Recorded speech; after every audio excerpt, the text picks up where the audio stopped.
एक पत्र जिसने भारतीय रेलवे के इतिहास को बदल दिया। भारतीय रेलवे का इतिहास 170 साल से अधिक पुराना है।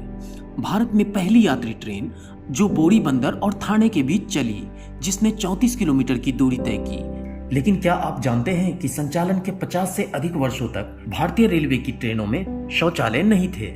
2 जुलाई 1909 को एक भारतीय रेल यात्री ओखिल चंद्र सेन ने साहिबगंज मंडल कार्यालय पश्चिम बंगाल को टूटी फूटी अंग्रेजी में एक पत्र लिखा और ट्रेनों में शौचालय नहीं होने के कारण अपनी ट्रेन यात्रा के दौरान हुए विभिन्न बुरे अनुभवों के बारे में बताया और अनुरोध किया कि भारतीय रेलवे में शौचालय की स्थापना की जाए, नहीं तो मैं इस बारे में अखबारों में बहुत बड़ी रिपोर्ट प्रकाशित करूंगा। हालांकि पत्र में निश्चित रूप से बुनियादी अंग्रेजी व्याकरण की कमी थी, लेकिन यह भारतीय रेलवे के इतिहास में एक महत्वपूर्ण दस्तावेज बन गया। इस पत्र को हाथ से पेंट किया गया है और वर्तमान में नई दिल्ली में रेल संग्रहालय में प्रदर्शित है। आइए आपको बताते हैं कि ओखिल चंद्र सेन ने अपने पत्र में क्या लिखा था।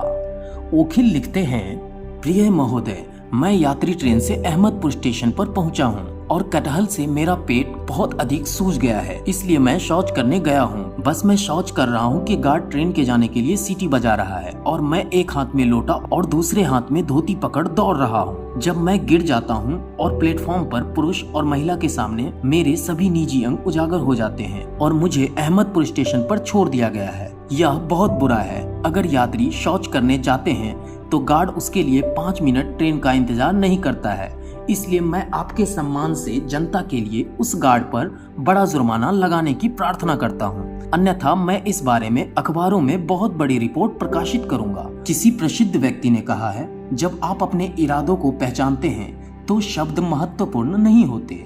उस समय भारत ब्रिटिश शासन के अधीन था, इसलिए सबसे अधिक संभावना थी कि किसी अंग्रेज ने ही इस पत्र को पढ़ा होगा और उसने निश्चित रूप से ओखिल बाबू के इरादे को पहचान लिया होगा। ओखिल चंद्र सेन के इस पत्र के बाद रेलवे अधिकारियों के पास उस समय 50 मील से अधिक चलने वाली ट्रेनों में सभी निम्न श्रेणी की गाड़ियों में शौचालय लगाने के अलावा कोई दूसरा विकल्प नहीं था, जिसका परिणाम हम आज के रेलवे में साफ देख सकते हैं।